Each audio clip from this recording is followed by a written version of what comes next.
Have you ever noticed that every single now and then you will see pictures like this, where people are standing near this house in Islam, almost as if they are crashing over each other. And you'll ask yourself, what are they trying to get into? And what people don't know, what a lot of people don't know, except those that have studied Islam at its depth, is that inside that house, there is something that they are protecting. Now, don't want to foreshadow too much, but I think we can break down the true God of Islam in the Kabba. Now, if you don't know what the Kabba is the house that I just showed you right now. The building that I just showed you right now, it's called the Kabba. In Islam, it's centered in Mecca, this particular area right here. Now, I wanted us to talk about this because the Kaaba, being that house that you saw there, that you see in the center of this Islamic pilgrimage, it becomes important. What's in there? Why, when they get next to it, do they push up on it? Now, I'm going to show you also a little few verses that do kind of hint of what's going on here. Now, and I believe that this will also be very descriptive of what I also saw myself when I was doing my Islamic studies and making my conversions earlier on. It's the Rich Reality Show, the daily Christian commentary video. If it's the first time over here, to be sure, check out the other videos that are down in the pinned comments, and I must see you over there. So, as I stated, that there's a house called the Kaaba.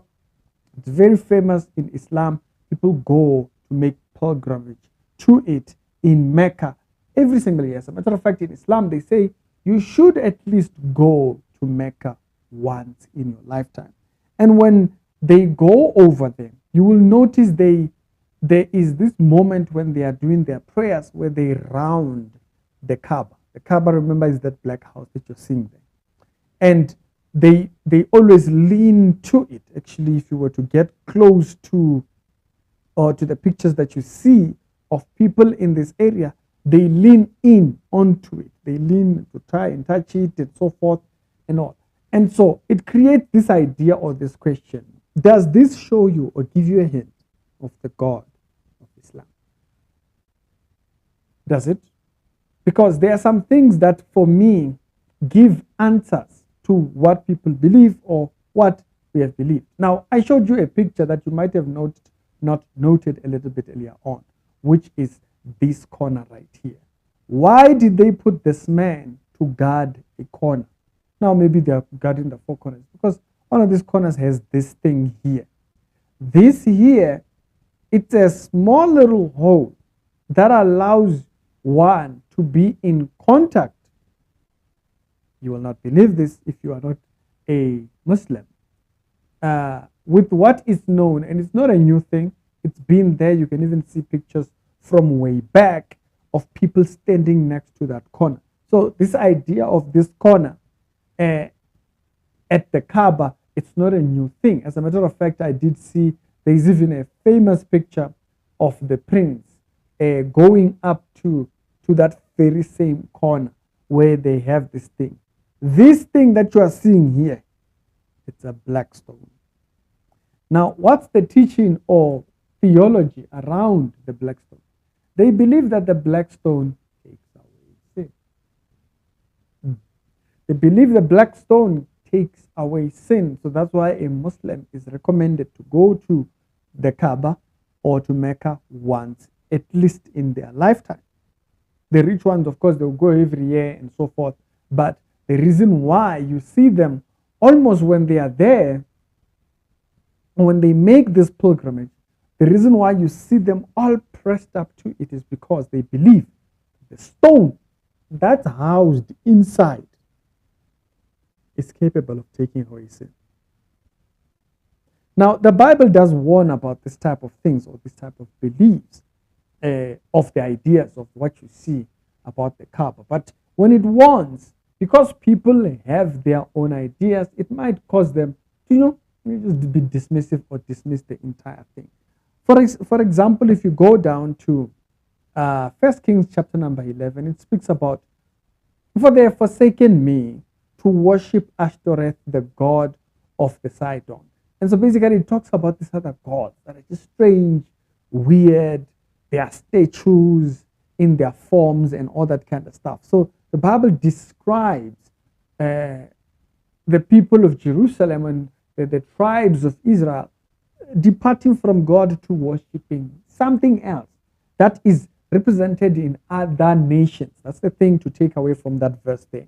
The gods of the Sidonians and so forth. So other people tend to have their own gods, so don't be going over there, basically. And so that was just one of the examples, but a verse that's very clear,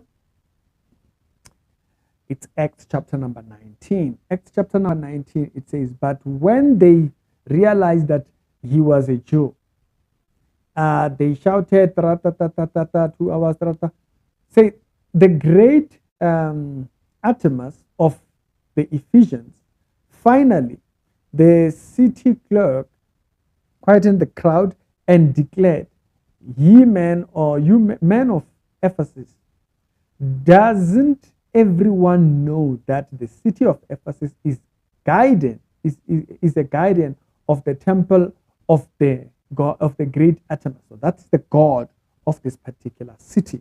But one thing, notice something that they say about this god, the god Artemis. The city of is a guardian of the temple of Artemis and her image. How do we know this image? The verse says, and her image which fell from heaven. You'll notice that right there. There is a God here that is known, and as a matter of fact, spoken of as the God who has an image that is protected by this city of Ephesus from an item that fell from heaven, a black stone. The god Artemis in the book of Acts is recognized to have an image that fell from an asteroid. Is that what they call it? Yes, an asteroid, a black stone. And the Bible was warning people not to go on to worshiping these things, but people have created gods out of these things. And the idea of creating gods out of these things, if you remember 1 Samuel chapter number 7 verse 3, it also gives a warning. Then Samuel spoke to all the houses of Israel, saying, if you return to the Lord with all your heart, remove. So there were small little things that they had carried, okay? Remove, the verse says, the foreign gods, Ashtoreth, from among you, and direct your heart towards the Lord. These were things you could remove. The same way the black stone you could remove from being next to you. But the Islamists have taken that and have put it in a house, and they say that it takes sin. The stone takes sin. It was not enough, Jesus. No. They needed a stone in order for them to feel that this was properly accomplished, so you may say. Okay, so that verse gives you an example of something that can be in amongst people. Deuteronomy chapter number 16:21. What does it say? You shall not plant for yourself an Ashtoreth of any kind of tree beside the altar of the Lord your God, which you shall make for yourself. So you're going to build this altar. Don't create idols next to it. And so this idea, it's not new. Okay? There are verses of God that are very much descriptive of, the gods of stone and whatnot. I'm not using those verses. I just wanted to show this idea of the closeness of these gods. To say, don't plant it next to you. Don't let it be a stone next to you. Don't let it be an idol next to the throne or the altar of God. So you see verses that address this whole thing. Even 1 Samuel chapter number 12:10. And then the sons of Israel did evil in the sight of the Lord and served Baal and Ashtoreth. Okay? The gods of Aram, the gods of Sidon, you remember that one, and the gods of Ammon, the gods of the Philistines. Thus they forsook the Lord and they served them. So there is a departure when we now name others. And here you can see in Islam, unfortunately for them, they have found for themselves a God. That is a very sad case. They have found a God that they claim. You can go and study the teachings around the black stone of Islam. Just go study that, research that. You will find what I'm talking about. That's exactly why everybody is there. It's so that the sin, the black stone, can take away their sins. So I thought this was quite an interesting one to bring back, because it was something that I don't think I've never talked about it, but I just remembered it now with the whole thing of what's happening in Israel. So I remembered it, and I thought, sometimes it's right before us. It's right before us, but a lot of people are looking away, so they don't actually see it. The Bible warns against it so many times. Be careful of the gods of foreign countries. The gods of, it's not against those foreign countries. Just saying, separate yourself from them. Spirituality Show with Daily Christian Commentary videos. Do not associate with them. Let them worship their God. They worship their God. Do not be associated. Now, there's a lot more descriptions about this, as I've stated. But here I wanted to show the close aspect of this God. That people can plant these gods. I've shown verses that show that this book, the Book of Islam, was not meant as a book of a new religion. I've shown verses like that. It wasn't meant for you to be converted to. I've shown verses about that. If you type Church Reality Check Islam, I'm sure a verse will come up.